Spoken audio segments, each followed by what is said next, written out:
নমস্কার বন্ধুগণ, আমি আমার অমানিবা মুখার্জি ব্লগ হরিকথা চ্যানেলে তোমাদেরকে সবাইকে স্বাগত জানাচ্ছি। তোমাদের সকলের মঙ্গল হোক। তোমরা সবাই পরিবার পরিজন নিয়ে সুস্থ থাকো, সুখে থাকো, আনন্দে থাকো। তোমাদের সকলের মঙ্গল হোক। বন্ধুগণ, আমি সপ্তাহে একটা করে ভিডিও দিই, ভগবানের নাম কীর্তন করি। আমি ভগবানের নাম প্রচার করার চেষ্টা করি। তোমরা আমার ভাগবত কথা শুনবে এবং আমাকে সমৃদ্ধ করবে। ভাগবতম শ্রবণম মঙ্গলম, ভাগবত কথা শ্রবণ করলেই মঙ্গল হয়। তোমরা ভাগবত কথা শ্রবণ করবে, তোমাদের সকলের মঙ্গল হবে। ভাগবত কথা অমৃত সমান। এই কথা যে শুনবে সে অচিরেই ভগবান শ্রীকৃষ্ণের সান্নিধ্য লাভ করতে পারবে। ভগবান শ্রীকৃষ্ণ অনাদি অনন্ত, তার নাম, সেই অনাদি অনন্ত ভগবানের নাম ভাগবত গ্রন্থরূপে রয়েছে। তাই গ্রন্থরূপে ভাগবত কৃষ্ণ অবতার। ভগবান শ্রীকৃষ্ণ গ্রন্থরূপে অবতরণ করেছেন। তাই সেই গ্রন্থ পাঠ করে যে পাঠ করবে সেই ভগবানের নাম করবে। তোমরা আমার নমস্কার গ্রহণ করো। আমি তোমাদেরকে আমার অন্তরের সশ্রদ্ধ নমস্কার নিবেদন করছি। তোমরা সবাই সুস্থ থাকো, সুখে থাকো এবং আনন্দ থাকো। তোমাদের সকলের মঙ্গল হোক। হরে কৃষ্ণ কৃষ্ণ কৃষ্ণ হরে হরে, হরে রাম রাম রাম হরে হরে। গুরুর ব্রহ্মা গুরুর বিষ্ণু গুরুদেব মহেশ্বর, গুরুরেব পরম ব্রহ্ম তস্मै শ্রী গুরবে নমঃ। অখণ্ড মণ্ডলাকারং ব্যাপ্তমেন চরাচরং তৎপদং দর্শিতমেন তস্मै শ্রী গুরবে নমঃ। অজ্ঞানতিমিরান্ধস্য জ্ঞানাঞ্জনশলাকয়া চক্ষুর্মিলিতং তস্मै শ্রী গুরবে নমঃ। অসতমা সদ্গময় তমসোমা জ্যোতির্গময় মৃত্যুমাম অমৃতং গময় শান্তি শান্তি শান্তি। জয় শ্রীকৃষ্ণ চৈতন্য প্রভু নিত্যানন্দ, শ্রী অদ্বৈত গদাধর শ্রীবাসাদি গৌর ভক্ত বৃন্দ। জয় শ্রীকৃষ্ণ চৈতন্য প্রভু নিত্যানন্দ, শ্রী অদ্বৈত গদাধর শ্রীবাসাদি গৌর ভক্ত বৃন্দ। জয় শ্রীকৃষ্ণ চৈতন্য প্রভু নিত্যানন্দ, শ্রী অদ্বৈত গদাধর শ্রীবাসাদি গৌর ভক্ত বৃন্দ।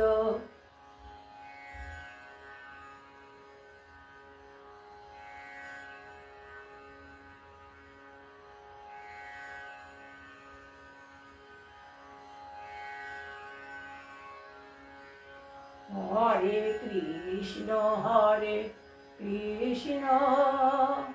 কৃষ্ণ কৃষ্ণ হরে হরে, হরে রাম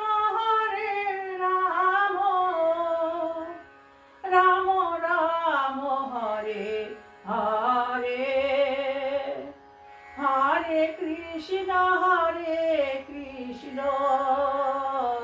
কৃষ্ণ কৃষ্ণ হরে হরে, হরে রাম রাম রাম হরে হরে, হরে কৃষ্ণ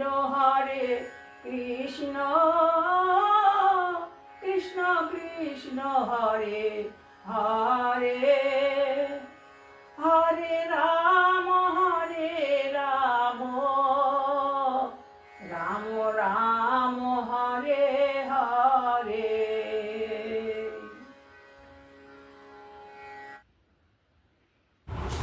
বন্ধুগণ, আজকের আমার ভাগবতের আলোচিত বিষয় হচ্ছে জরাসন্ধ বধ।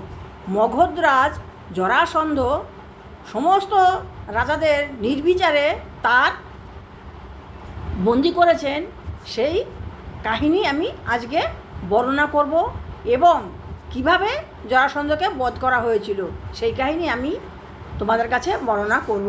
তোমরা আমার ভাগবত কথা শুনতে থাকো। শ্রী সুখদেব গোস্বামী বললেন, একদিন রাজা যুধিষ্ঠির যখন বিশিষ্ট ঋষিবর্গ, ব্রাহ্মণ, ক্ষত্রিয়, বৈশ্যগণ দ্বারা তার ভাতৃবর্গ, গুরুদেব, পরিবারের বয়স্কগণ, জ্ঞাতি, কুটুম্ব ও বন্ধুবান্ধব পরিবেষ্টিত হয়ে রাজসভায় উপবিষ্ট ছিলেন, তখন প্রত্যেকে শ্রবণ করেছিলেন যে তিনি শ্রীকৃষ্ণকে উদ্দেশ্য করে বললেন। যখন উনি বসেছিলেন, সবাই ছিল, সেইখানে তিনি শ্রীকৃষ্ণকে উদ্দেশ্য করে বললেন। মহারাজ যুধিষ্ঠির বললেন, হে গোবিন্দ, আমি বৈদিক অনুষ্ঠানসমূহের মধ্যে শ্রেষ্ঠ রাষ্ট্রযজ্ঞ দ্বারা আপনার মঙ্গলময় ঐশ্বর্য প্রকাশসমূহের আরাধনা করতে আকাঙ্ক্ষা করি। হে প্রভু, দয়া করে আমাদের উদ্যম সফল করুন। নাভ বিশুদ্ধ পুরুষ যারা নিরন্তর সকল অমঙ্গল বিনাশী আপনার পাদুকা যুগলের সেবা করেন, ধ্যান করেন ও মহিমা কীর্তন করেন, তারা নিশ্চিত রূপে সংসার থেকে মুক্তিপ্রাপ্ত হন। হে ভগবান, যদি তারা এই জগতের কিছু অভিলাষ করেন, তারা তা লাভ করেন। যেখানে অন্যান্যরা যারা আপনার আশ্রয় গ্রহণ করে না, তারা কখনোই সন্তুষ্ট হয় না। সুতরাং হে দেবদেব, আপনার চরণ কমলে নিবেদিত ভক্তিপূর্ণ সেবার শক্তি এই জগতের জনগণ দর্শন করুন। হে সর্বশক্তিমান, দয়া করে পুরু ও সৃঞ্জয়গণের যারা আপনাকে ভজনা করে তাদের অবস্থান এবং যারা আপনাকে ভজনা করে না তাদের অবস্থান পুরু ও সৃঞ্জয়গণকে প্রদর্শন করুন। আপনার মধ্যে এটা আমার, এটা অন্যের এমন কোনো ভেদ নেই, কারণ আপনি পরম ব্রহ্ম, সকল জীবের আত্মা, সর্বদা সাম্যাবস্থায় বিরাজমান ও আত্মানন্দী। ঠিক কল্পতরুর মতো আপনাকে যারা যথাযথভাবে অর্চনা করে, আপনার প্রতি তাদের সেবার অনুপাত অনুসারে আপনি তাদের কাঙ্ক্ষিত ফল অনুমোদন করে আশীর্বাদ করেন, এই বিষয়ে কোনো ভুল হয় না। শ্রী ভগবান বললেন, হে মহারাজ যুধিষ্ঠির, আপনার সিদ্ধান্ত যথার্থ এবং হে শত্রু বিনাশন, এইভাবে আপনার মহৎ কীর্তি সমগ্র জগতে পরিব্যাপ্ত হবে। হে প্রভু, প্রকৃতপক্ষে মহান ঋষিগণ, পিতৃগণ, দেবতাগণ ও আমাদের শুভাকাঙ্ক্ষী সুহৃদগণের জন্য এবং নিঃসন্দেহে সকল জীবের জন্য বৈদিক যজ্ঞসমূহের রাজা এই যজ্ঞের অনুষ্ঠান বাঞ্ছনীয়। বলছেন, আপনি সমস্ত কিছুর বৈদিক জ্ঞানসমূহের রাজা, সুতরাং আপনি এই যজ্ঞের অনুষ্ঠানে বাঞ্ছনীয়, এই যজ্ঞ আপনি করতে পারেন। ভগবান শ্রীকৃষ্ণ যুধিষ্ঠির মহারাজকে রাসু যজ্ঞের জন্য অনুমোদন না করলে তিনি যজ্ঞ করতে পারবেন না। তাই ভগবান শ্রীকৃষ্ণ মহারাজ যুধিষ্ঠিরকে রাসু যজ্ঞের জন্য অনুমোদন করলেন এবং তিনি বললেন, আপনি আগে সমস্ত রাজাদের জয় করুন, তারপর আপনি এই পৃথিবীকে আপনার নিয়ন্ত্রণে আনুন এবং তারপর আপনি সমস্ত উপকরণ সংগ্রহ করুন, তারপর আপনি এই মহাযজ্ঞ সম্পাদন করুন। ভগবান শ্রীকৃষ্ণ বললেন, প্রথমে সমস্ত রাজাদের জয় করুন, পৃথিবীকে আপনার নিয়ন্ত্রণাধীনে আনয়ন করুন এবং সকল প্রয়োজনীয় উপকরণ সংগ্রহ করুন, তারপর এই মহাযজ্ঞ সম্পাদন করুন। রাজন, আপনার এই ভ্রাতাগণ লোকপাল দেবতাগণের অংশ প্রকাশরূপে জন্মগ্রহণ করেছে এবং আপনি এতটাই আত্মসংযমী যে অজিতেন্দ্রিয়গণের অপরাজয় আমাকেও জয় করেছেন। কত সুন্দরভাবে মহারাজ যুধিষ্ঠিরকে তিনি বলছেন যে আপনার ভ্রাতারা এই লোকপালগণের দেবতাদের থেকে কোনো অংশ কম নয় এবং আপনি এতটাই আত্মসংযমী যে আপনি অজিতেন্দ্রিয়গণের অপরাজয় আমাকেও আপনি জয় করেছেন। এই জগতের কেউ একজন দেবতাও আমার ভক্তকে তার শক্তি, সৌন্দর্য, যশ এবং সম্পদ দ্বারা পরাজিত করতে পারে না। পৃথিবীর কোনো রাজার কথা আর কি বলার আছে, বলছেন যে আপনাকে আমার ভক্তকে কেউ তার শক্তি, সৌন্দর্য এবং যশ সম্পদ সম্পর্কে তাকে কেউ পরাজিত করতে পারবে না। সুতরাং হে মহারাজ যুধিষ্ঠির, আপনি আপনার যজ্ঞ সম্পাদন করুন। শ্রী সুখদেব গোস্বামী বললেন, ভগবান দ্বারা গীত এই সকল কথা শ্রবণ করে রাজা যুধিষ্ঠির আনন্দিত হয়ে উঠলে তার মুখমণ্ডল পদ্মের মতো প্রস্ফুটিত হলো। অতঃপর তিনি ভগবান বিষ্ণুর দ্বারা শক্তি প্রদত্ত তার ভ্রাতাগণকে দিগ্বিজয়ে প্রেরণ করলেন। এবার এই যে রাষ্ট্র যজ্ঞ হবে, তার জন্য তো দিগ্বিজয় করতে হবে। ভগবান বললেন, আগে আপনি পৃথিবী জয় করুন, তারপর আপনি রাষ্ট্রযজ্ঞ সমাধান করুন। সুতরাং তার ভ্রাতারা সবাই দিগ্বিজয়ে কোথায় যাবে সেভাবে তিনি প্রেরণ করবেন। মহারাজ যুধিষ্ঠির ভগবান শ্রীকৃষ্ণের উপদেশ অনুসারে সৃঞ্জয়গণ এবং সহদেবকে দক্ষিণ দিকে, মৎস্যগণ সহ নকুলকে পশ্চিম দিকে, কেকয়গণ সহ অর্জুনকে উত্তর দিকে এবং মদ্রগণ সহ ভীমকে পূর্ব দিকে প্রেরণ করলেন। যে সব ভাইগুলোকে সব দিকে দিকে দিকে প্রেরণ করলেন। হে রাজন, তাদের শক্তি দ্বারা বহু রাজাকে পরাজিত করার পর এই বীর ভ্রাতাগণ প্রচুর সম্পদ আনয়ন করে যজ্ঞাভিলাষী যুধিষ্ঠির মহারাজের কাছে তা প্রদান করলেন। তারা সমস্ত রাজাদের পরাজিত করলো এবং তাদের সমস্ত প্রচুর সম্পদ এনে তার দাদা যুধিষ্ঠির মহারাজকে তা প্রদান করলেন। রাজা যুধিষ্ঠির যখন শুনলেন যে জরাসন্ধ অপরাজিত হয়ে গেছে, তিনি চিন্তামগ্ন হলে আদিপুরুষ ভগবান হরি জরাসন্ধের পরাজয়ের জন্য উদ্ধব যে উপায় বর্ণনা করেছিলেন তা তাকে বললেন।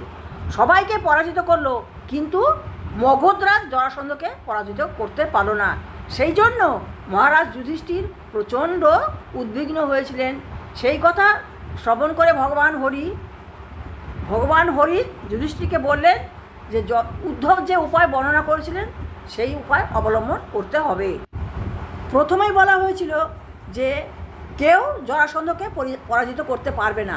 সুতরাং জরাসন্ধকে পরাজিত করতে হলে কৌশল অবলম্বন করতে হবে। সুতরাং ভগবান শ্রীকৃষ্ণ সেই কৌশল অবলম্বন করার জন্য যুধিষ্ঠিরকে বললেন। মহারাজ জরাসন্ধ যেভাবে ব্রাহ্মণদের সেবা এবং তাদের শ্রদ্ধা করতেন, সেই কথা মাথায় রেখে ভীমসেন, অর্জুন ও কৃষ্ণ নিজেরা ব্রাহ্মণের ছদ্মবেশ ধারণ করে সেখানে যেখানে থাকে মগধে তারা যাত্রা করলেন। কেননা জরাসন্ধ সমস্ত ব্রাহ্মণদের প্রচণ্ড শ্রদ্ধা করেন এবং তারা যা বলেন তাই শোনেন। সেই জন্য কৃষ্ণ, অর্জুন এবং ভীমসেন ব্রাহ্মণের ছদ্মবেশ ধারণ করে তারা মগধের পথে যাত্রা করলেন। ব্রাহ্মণগণের ছদ্মবেশে রাজকীয় ক্ষত্রিয়গণ আতিথ্যবেলায় জরাসন্ধের গৃহে আগমন করলেন।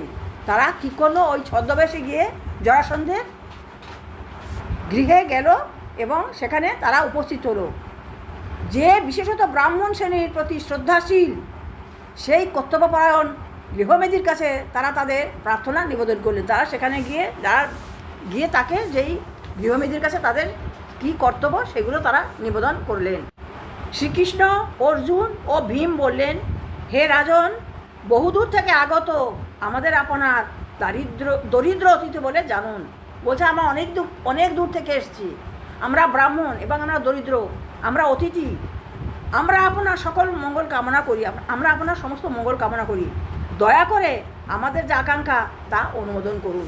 যেহেতু ব্রাহ্মণদের শ্রদ্ধা সম্মান করে, তাই তারা ব্রাহ্মণের ছদ্মবেশে গেছে, কৌশলে জরাসন্ধকে হত্যা করবে। সেই জন্য তারা বলছে যে আমরা আপনার কাছে এসেছি, দয়া করে আমাদের আকাঙ্ক্ষা আপনি অনুমোদন করুন।